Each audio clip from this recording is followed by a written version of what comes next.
केवल जाति के विनाश से काम नहीं चलेगा, क्योंकि अब उन्होंने धर्म इतने बड़े पैमाने पे फैला दिया कि उस धर्म का भी विनाश करना पड़ेगा। जब चुनाव आएगा तो वो जाति और धर्म के बेसिस पे इतना पोलराइज कर देंगे कि आपको वोट तो वहीं देना है जहां वो डिटरमाइन करेंगे, कोई चेंज उसमें नहीं आएगा। एक आदमी कहता है मैं ग्रेट चमार हूँ और वो चुनाव जीत के आ जाता है, तो ग्रेट जाट क्यों नहीं है, ग्रेट यादव क्यों नहीं है, ग्रेट कुमार क्यों नहीं है? 9 जज बेंच में भी कोई प्रिंसिपल्ड आर्गुमेंट नहीं है, तो बाकी लेवल पे 2 जज में 3 जज में जो नॉर्मल केसेज है उनमें क्या होगा? एंटी डिफेक्शन लॉ जो हमारे देश में आया, इससे जो राजनीतिक स्वतंत्रता है उसको बहुत बड़े पैमाने पे नुकसान हुआ। ये जो डिफेक्शन का जो कंसेप्ट है, अगर आप देखेंगे जो छोटी पार्टियां हैं उनको डिफेक्ट करना ऑलमोस्ट इम्पॉसिबल है, उनको प्रिजर्व करना ऑलमोस्ट इम्पॉसिबल है, और जो बड़ी पार्टियां उनको आप स्प्लिट नहीं कर सकते, और अगर उनको स्प्लिट होने का भी कोई डर है तो कोर्ट भी उसमें इंटरवीन करता है, लेकिन जो छोटी पार्टियां हैं उनको कोई प्रोटेक्शन नहीं है। तो डिफेक्शन जब ये कानून बनाया गया तो ऐसा कोई उसमें मूलभूत ऐसा कोई आधार नहीं था कि वो छोटी पार्टियों के जो एमएलए एमपी हैं वो डिफेक्ट कर पाएंगे और बड़ी पार्टी के एमएलए एमपी वो डिफेक्ट नहीं कर पाएंगे।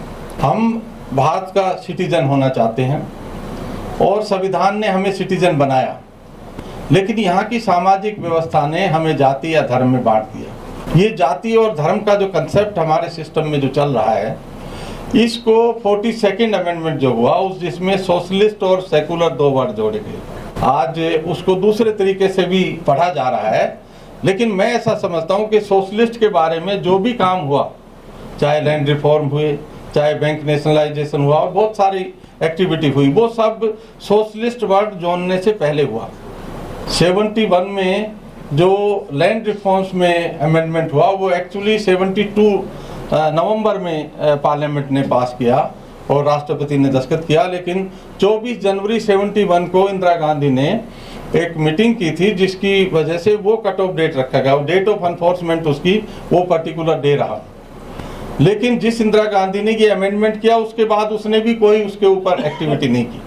रिलीजन का अगर पहले के दौर में आप देखेंगे तो रिलीजन को इतना महत्व नहीं था जब तक ये अमेंडमेंट नहीं हुआ।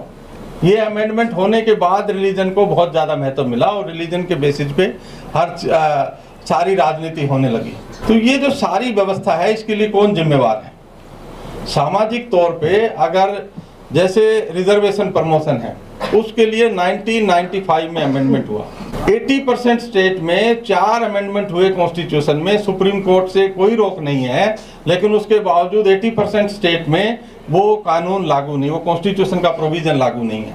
ये जो सारी व्यवस्था है, अब वो EWS रिजर्वेशन जो है वो एक पर्टिकुलर कास्ट के लिए उन्होंने रिजर्वेशन बनाया, उस रिजर्वेशन को सुप्रीम कोर्ट ने अप्रूव किया और उसके बाद वो सब जगह लागू है।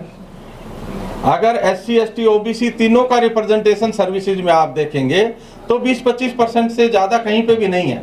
और अभी जो डाटा आया, जो वायर ने डाटा रिलीज किया, जिससे IAS IPS और IFS 3 सर्विसेज का डाटा उन्होंने रिलीज किया, जिसमें 88% IAS में जो है अदर लोग हैं, SC ST OBC नहीं है, ऐसा डाटा आया है, और 10% IPS में है। मतलब जो 49.5% रिप्रेजेंटेशन होना चाहिए उसकी जगह 10% है, और जो 49.5% होना चाहिए उसकी जगह 8% है। अगर फॉरेस्ट सर्विसेज में देखेंगे तो 18% है, ये फॉरेस्ट में थोड़ा इनके कंपैरिजन में ज़्यादा है। लेकिन उसके बावजूद जो ये पोस्ट बेस रोस्टर आया, पोस्ट बेस रोस्टर से पहले ऐसा नहीं होता था, क्योंकि जो पोस्ट खाली होती थी वो नोटिफाई हो जाती थी तो रिजर्व कैटेगरीज को भी अपना राइट मिलता था। लेकिन पोस्ट बेस रोस्टर जो RK सब्बरवाल के जजमेंट से 10 फरवरी 1995 में जो जजमेंट आया और उसको जुलाई 97 में DOPT ने उसको इम्प्लीमेंट किया, उसके बाद से इतने बड़े पैमाने पे ये चेंजेस आ रहे हैं।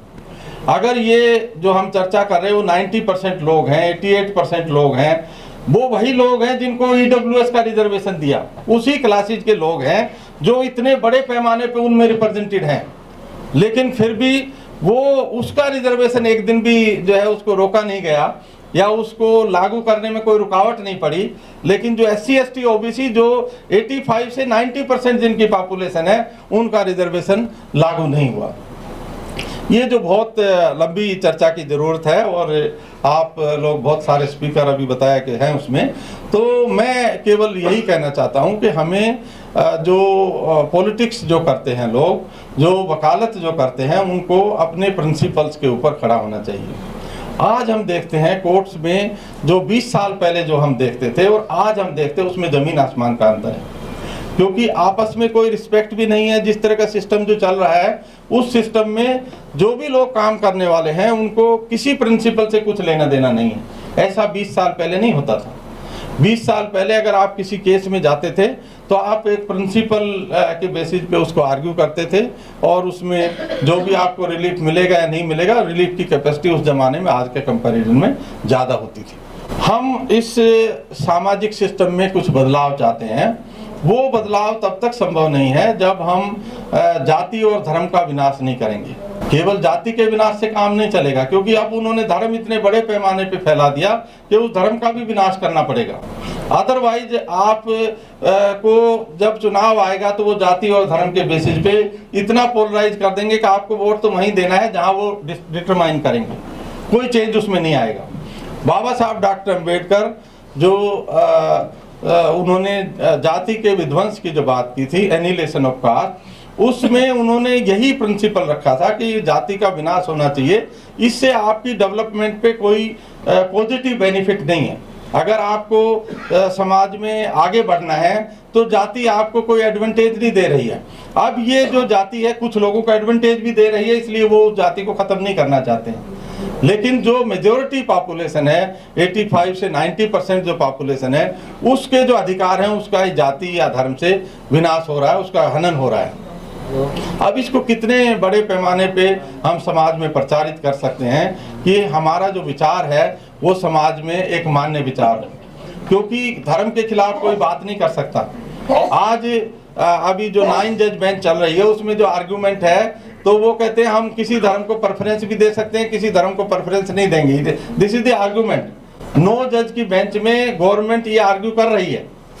तो आप ये देखिए कि जो आर्गुमेंट इतनी 9 जज बेंच में भी कोई प्रिंसिपल्ड आर्गुमेंट नहीं है, तो बाकी लेवल पे 2 जज में 3 जज में जो नॉर्मल केसेज है उनमें क्या होगा।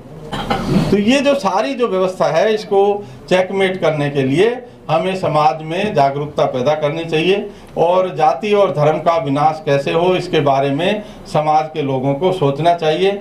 जब तक आप इसके बारे में कुछ काम नहीं करेंगे तो आप जो भी छोटा मोटा काम करेंगे उससे कुछ होने वाला नहीं है। ये जो सामाजिक सिस्टम है इसके लिए जो भी चेंजेज आए उसके लिए हम लोग ही जिम्मेवार है, कोई और जिम्मेवार नहीं है। आज जितने बड़े पैमाने पे जो जाति की बढ़ोतरी हो रही है उसके लिए जो लोअर क्लासेज हैं वो भी उतनी जिम्मेवार है। एक आदमी कहता है मैं ग्रेट चमार हूँ और वो चुनाव जीत के आ जाता है, तो ग्रेट जाट क्यों नहीं है, ग्रेट यादव क्यों नहीं है, ग्रेट कुमार क्यों नहीं है। तो ये जो सोच है जिससे एक आदमी जो है अपनी कास्ट को ग्लोरीफाई कर रहा है, तो वो कास्ट रिडन सिस्टम जो है समाज में उसका इन्फिल्ट्रेशन बहुत ज़्यादा बढ़ रहा है। उससे कोई फायदा नहीं हो रहा है। वो एक इंडिविजुअल आदमी उससे जीत सकता है, लेकिन जाति का पोलराइजेशन जितना ज़्यादा होगा तो उससे आपका मार्जिनलाइजेशन उतना ज़्यादा बढ़ेगा। इसलिए इसको कैसे करना है इसके लिए बहुत लंबी चर्चा की ज़रूरत है और लंबी चर्चा जाति और धर्म के ऊपर ही होनी चाहिए। ये जो लेक्चर वगैरह है इससे काम नहीं चलेगा। डॉक्टर अम्बेडकर ने, जवाहरलाल नेहरू ने, जिन लोगों ने भी उस समय काम किया उनके कुछ प्रिंसिपल्स थे, इसलिए उन्होंने डिफरेंट स्ट्रीम का होने के बावजूद भी एक प्रिंसिपल स्टैंड लिया, वो साथ रहे। आज ऐसा नहीं है। आज एक सिस्टम में काम करने वाले लोग जो है वो दूसरे स्ट्रीम के आदमी से बातचीत नहीं करना चाहते।